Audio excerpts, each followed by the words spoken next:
come this game didn't win Game of the Year in 2020? This thing has visually captivated me and has me locked in at all fucking times. And the story is not crazy, it's nothing to write home about.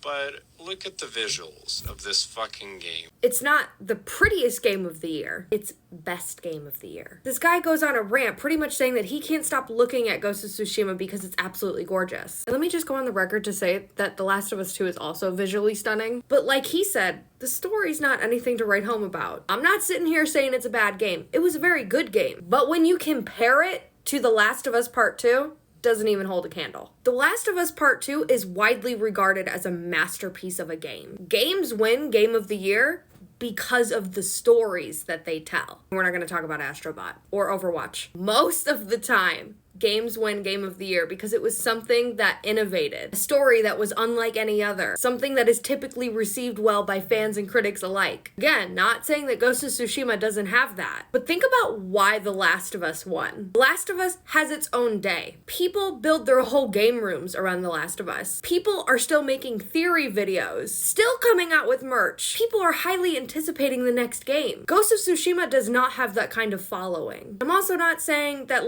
games with followings will win, because if that was the case, then Red Dead Redemption 2 would have won. My point is, when you have competition about a game that is still affecting people to this day, a story that has changed everyone, nothing else is going to come close. And it is the same thing this year, because Expedition 33 is a story that has changed gaming. A story that is going to stick with everyone. At least that's why I think it's gonna win. I'm convinced the people that have issues with Ghost of Tsushima not winning are the people that still have their feelings hurt because of what happened in The Last of Us 2. You can't convince me otherwise.